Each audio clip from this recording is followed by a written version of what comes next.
Polynomials, जैसे कि इसका मतलब आपको पता ही है, poly means many and नोमियल means terms. ठीक है, देखो पॉलिनोमियल्स क्या है, आपको याद होगा, आपने क्लास 7th 8th में किया था एक्सप्रेशन। ठीक है, देखो फॉर एग्जांपल ले लेते हैं कुछ, ये लिया मैंने x+7, है ना, ये आपने पढ़ा था, it is an expression. Second is x³ + y² x, है ना, ऐसा भी हमने पढ़ा था, ये भी एक्सप्रेशन होता है। तो देखो बेटा पॉलिनोमियल क्या होते हैं, polynomial is also the expression but special kind of expression. For example, देखो ये दोनों आपने एक्सप्रेशन पढ़े हैं लास्ट टाइम, एक आपने पढ़ा है ये √x + 1, ये भी एक्सप्रेशन होता है। ये वाला जो एक्सप्रेशन है आपका, ये भी पॉलिनोमियल है, ये भी एक्सप्रेशन पॉलिनोमियल है, ये वाला एक्सप्रेशन पॉलिनोमियल नहीं है। ठीक है, ये तीनों एक्सप्रेशन तो हैं बट ये दो पॉलिनोमियल है, ये नहीं है। क्यों होता है ये ऐसा, देखो इसकी डेफिनेशन है, जो भी वेरिएबल की जो पावर होगी ना वो होल नंबर में होनी चाहिए, 0 भी चलेगी, 0 1 2 3 4। आपको पता है √x का मतलब क्या होता है, √x को अगर आप पावर की फॉर्म में लिखना चाहें तो आप पावर की फॉर्म में इसको ऐसे लिख सकते हैं, है ना, क्लास 8 में आपने किया एक्सपोनेंट्स एंड पावर्स में ये।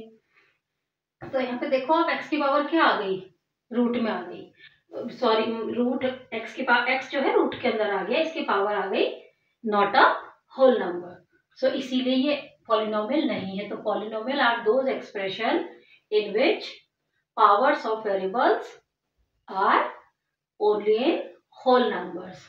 फॉर एग्जांपल, ये आपके एग्जांपल हो गए। ठीक है, देखो सीधी सी बात है, सिंपल अगर हम समझते हैं इसको, एक एग्जांपल ये ले लेते हैं, 1/x + x² + 9।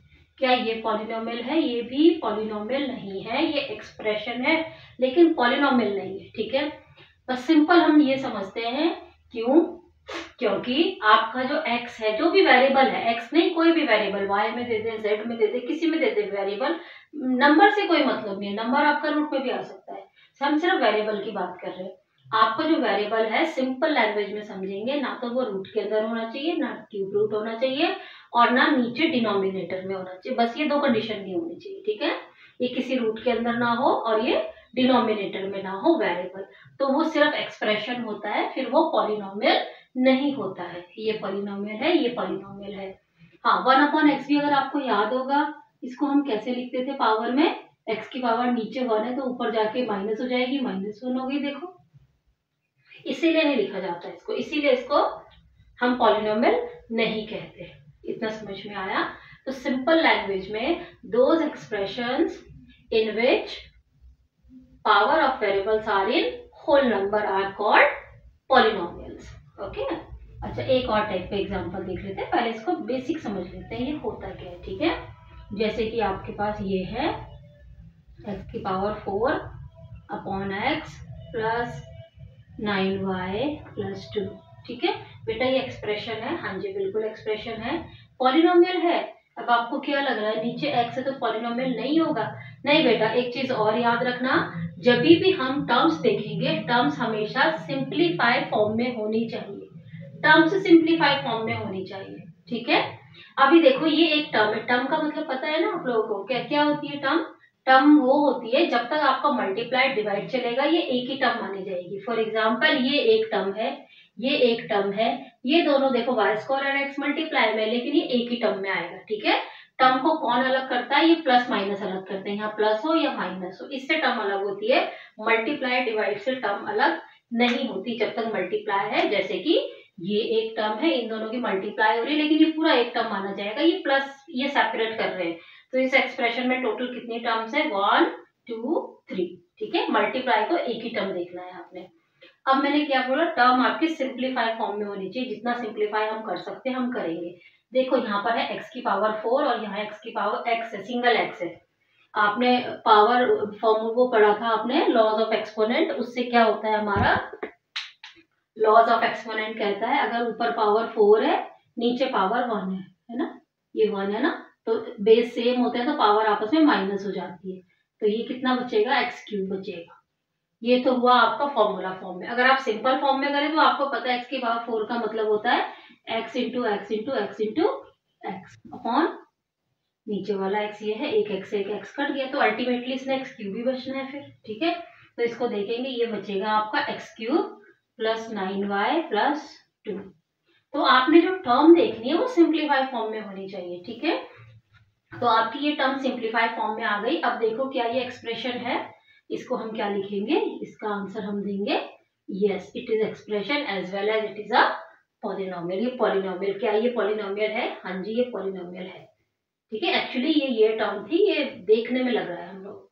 ठीक है, लेकिन अगर आपको ऐसे मिलता है under root x square plus 2zy(x) plus 9 ही ले लेते हैं। ठीक है, ये हमने ले लिया, कुछ भी ले सकते हैं। ठीक है, अब क्या ये है पॉलिनोमियल? चेक करते हैं। मैंने क्या बोला, टर्म को, अच्छा पहले तो चेक करेंगे कितनी टर्म है इसमें। देखो यहाँ प्लस है ना, ये टर्म, एक टर्म, दूसरी टर्म, ये थर्ड टर्म, 3 टर्म्स है। It's a trinomial. ओके, एक टर्म होती है तो मोनोमियल, 2 होती है तो बाइनोमियल, 3 होती है तो ट्राइनोमियल, और फिर इन्हें हम बोलते हैं पॉली। पॉली का मतलब मैनी होता है। ठीक है, तो आपका ये है एक्स स्क्वायर। आपको पता है ना, स्क्वायर से रूट हट जाता है। अगर आपको याद हो, क्या स्क्वायर हटाने, रूट हटाने का क्या कॉन्सेप्ट था? दो सेम नंबर की अगर मल्टीप्लाई हो रही है तो उनमें से एक बाहर, पेयर में से एक बाहर आ जाता है, इससे रूट हट जाता है ना। स्क्वायर से वैसे भी रूट हट जाता है, ये कॉन्सेप्ट भी हमें पता है। तो ये हो जाएगा एक्स प्लस 2xyz। मालूम है ना आपको, मल्टीप्लाई में आगे पीछे लिखने से कोई फर्क नहीं पड़ता, आप एक्स वाई जेड बोले या जेड वाई एक्स बोले, है ना। 6 3 जा भी 18 और 3 6 जा भी 18। आप 3 इंटू 6 लिखिए, 6 इंटू 3 लिखिए, तो ये सब मल्टीप्लाई है। आपको ये भी शायद पता ही होगा, मैं फिर से आपको बता देती हूँ एक बार। जिनके बीच में कोई भी आप ऑपरेशन नहीं देखते, आपको पता है उनके बीच में मल्टीप्लाई मानी जाती है। ये 2 और z के बीच में क्या ऑपरेशन चल रहा है? मल्टीप्लाई। z और y के बीच में ये सब आपस में मल्टीप्लाई। ठीक है, जब एक एल्जेब्रिक नंबर और एक कांस्टेंट नंबर के बीच में हमें कोई साइन नजर नहीं आता, उसका मतलब हम क्या मान के चलते हैं, इनके बीच में क्या है? मल्टीप्लीकेशन। ठीक है, या फिर दो एल्जेब्रिक नंबर हैं आपके, उनके बीच में कोई साइन नहीं है तो मल्टीप्लीकेशन होगा। ठीक है, तो यहाँ तक मल्टीप्लाई चल रहा है तो एक ही टर्म, ये प्लस हो गया, ये एक टर्म, ये एक टर्म, तो ये एक्चुअल में है या नहीं है पॉलिनोमियल? यस, ये भी पॉलिनोमियल है। देखने में लग रहा है कि पॉलिनोमियल नहीं, ये भी लग रहा है पॉलिनोमियल नहीं है, बट सिंप्लीफाई करेंगे पहले, टर्म को सिंप्लीफाई करना है आपने बस। ठीक है, एक चीज और है,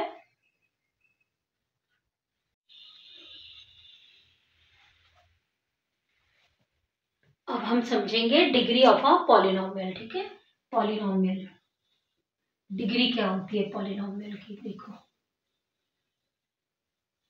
एक एग्जांपल से लेते हैं, ये हमारे पास एक पॉलिनोमियल है, इसका डिग्री समझेंगे कैसे निकालते हैं। डिग्री में आपने क्या लेना है, आपने सिर्फ एल्जेब्रिक नंबर देखना है जो वेरिएबल्स होते हैं हमारे एक्स वाई जेड। ठीक है, सिर्फ इसको देखना है डिग्री देखते हुए, और इसकी पावर देखनी है आपने, कितनी है इसकी पावर? 1 है, जिसकी पावर कुछ नहीं होती 1 माना जाता है, 1 टाइम ही आ रहा है। ठीक है, तो इस जो एक्सप्रेशन है, ये जो आपका पॉलिनोमियल है, इसकी डिग्री हो जाएगी 1। Simple, very simple. ठीक है, डिग्री 1 क्यों है? क्योंकि हाईएस्ट पावर, ये पावर देखनी है। हाईएस्ट पावर का क्या मतलब है, सेकंड में देखते हैं। देखो अगर बहुत सारे होंगे, x cube plus 2x square, ठीक है, प्लस 4, इसकी डिग्री कैसे देखेंगे? आपने सिर्फ वेरिएबल की पावर्स देखनी है। यहाँ पे वेरिएबल की पावर 3 है, यहाँ पर 2 है, आपने हाईएस्ट वाली देखनी है, बड़ी वाली।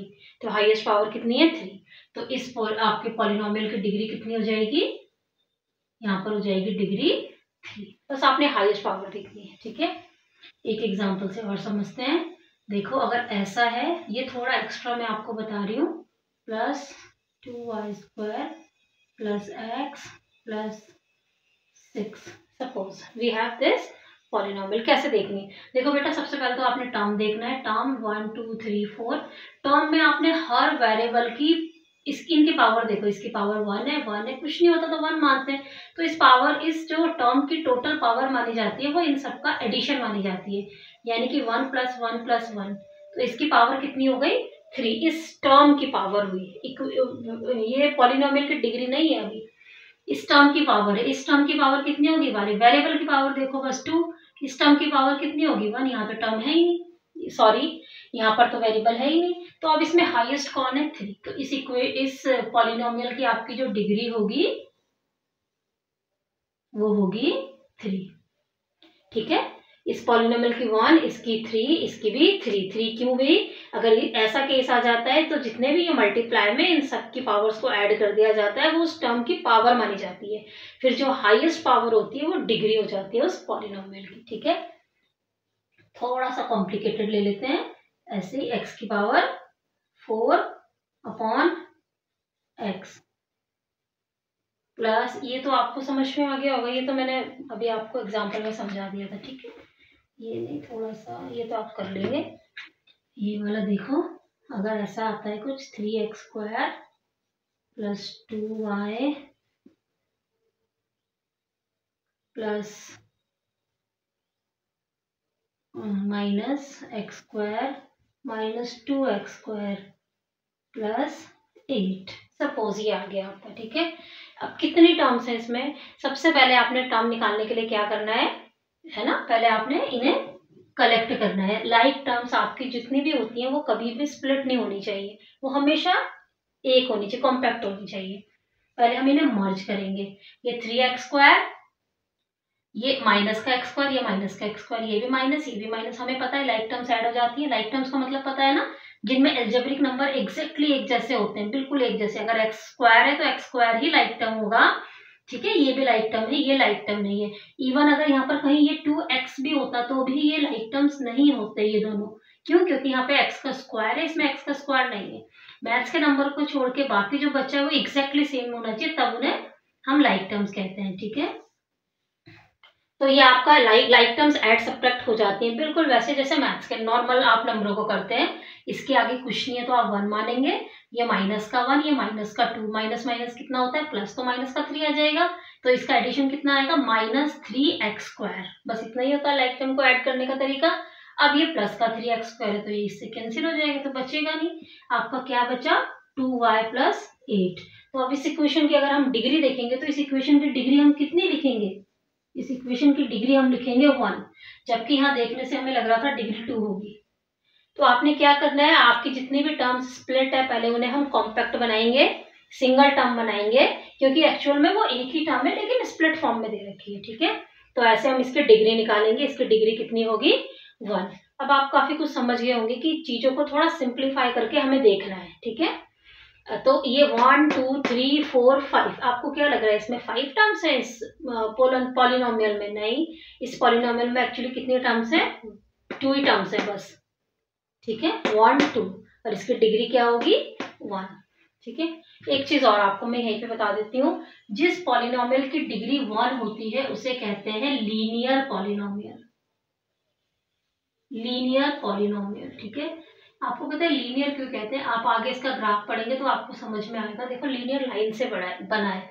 जब हम इसका ग्राफ प्लॉट करते हैं ना, ये स्ट्रेट लाइन आती है हमेशा, इसीलिए इसको लीनियर पॉलिनोमियल कहा जाता है। जिस पॉलिनोमियल की डिग्री 3 होती है उसे कहते हैं क्यूबिक पॉलिनोमियल। क्यूब, आपको पता है क्यूब कैसे निकालते थे? 3 बार मल्टीप्लाई करके सेम नंबर को, है ना, तो याद करना इजी है। It is cubic polynomial.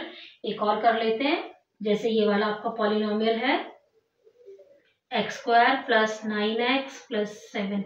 इसकी डिग्री आप बताएंगे मुझे कितनी होगी? इसकी डिग्री होगी आपकी, डिग्री इज, देखो वेरिएबल ये, यहाँ 2 पावर, यहाँ 1 पावर, तो हाईएस्ट पावर कौन सी है? 2। डिग्री हो गई 2। जिस पॉलिनोमियल की डिग्री 2 होती है उन्हें कहते हैं क्वाड्रेटिक पॉलिनोमियल। Quadratic polynomial. ठीक है, तो यही पॉलिनोमियल है आपके एक्सरसाइज में, फर्स्ट सेकंड एक्सरसाइज में यही आएगा। आपको cubic polynomial, linear polynomial, quadratic polynomial बताना है। पहले आपको डिग्री पता होनी चाहिए। डिग्री कैसे निकालनी है? 1 डिग्री का जो पॉलिनोमियल होगा that is called linear polynomial. 2 degree का जो पॉलिनोमियल होगा that is called quadratic polynomial, और जो 3 डिग्री का पॉलिनोमियल होगा that is called cubic polynomial. 3 degree वाला, 1 डिग्री वाला इज लीनियर एंड 2 डिग्री वाला पॉलिनोमियल इज कॉल्ड क्वाड्रेटिक। ठीक है, जिसकी डिग्री 2 होगी। ठीक है, इतना समझ में आया?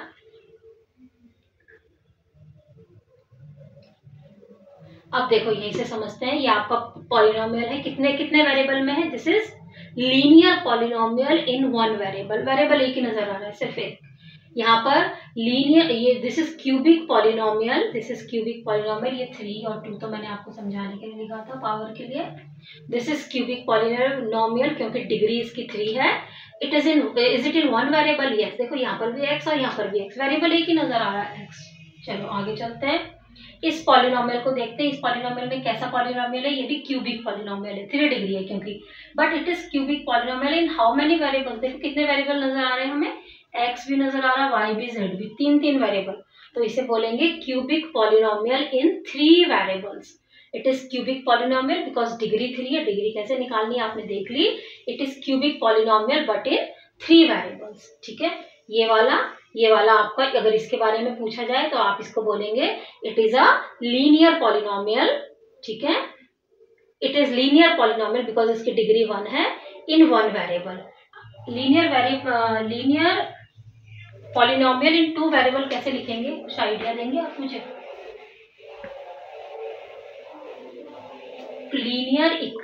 लीनियर पॉलिनोमियल इन 2 वेरिएबल, देखो ऐसे दे दो। इसका लीनियर का मतलब क्या है? पावर 1 ही होनी चाहिए, कुछ और लगा ही नहीं सकते आप, मल्टी ये लगा सकते हो बिल्कुल, +4y। चलो 2 वेरिएबल हो गया। Linear variable in 3, linear polynomial इन अगर 3 वेरिएबल देना है, ये भी देखो आप, इसकी पावर 1, इसकी भी पावर 1, इसकी भी पावर 1। तो अगर हम तीनों टर्म में वेरिएबल की हाईएस्ट पावर देखें तो 1 ही है, तो लीनियर पॉलिनोमियल, लेकिन है 3 वेरिएबल्स में। ठीक है, अगर हमसे कोई पूछेगा मोनोमियल इन 100 डिग्री, ठीक है, 100 डिग्री का पॉलिनोमियल मोनोमियल दीजिए। मोनोमियल, मोनो का मतलब होता है 1। देखो ये चीज मैंने आपसे नहीं लिखा है क्योंकि ये आप कर चुके हैं। Mono means 1, binomial means 2, trinomial means 3।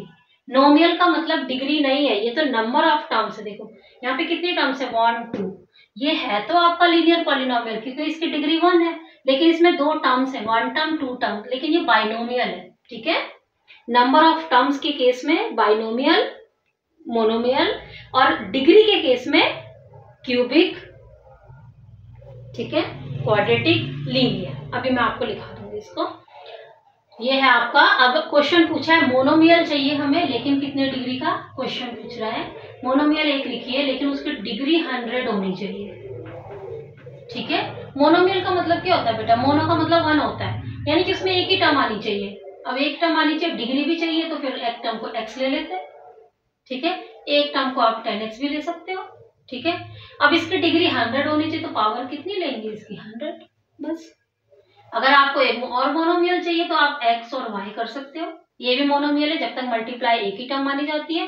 50 यहाँ दे दो, 50 यहाँ दे दो। दोनों को कैसे बताया था? मल्टीप्लाई में होगा तो इसका पावर और इसका पावर ऐड होगा उस टर्म की पावर निकालने के लिए। तो इस टर्म की पावर क्या होगी? 50 + 50 100। आप अपनी एनसीईआरटी की एक्सरसाइज 2.1 करेंगे और आपको कोई भी प्रॉब्लम आएगी तो आप मुझे कमेंट करके बताइएगा। ठीक है, अभी बेटा बहुत ज़्यादा मत पढ़िएगा, क्योंकि जब आप बहुत ज़्यादा पढ़ते हैं ना तो आपको कुछ भी नहीं आता।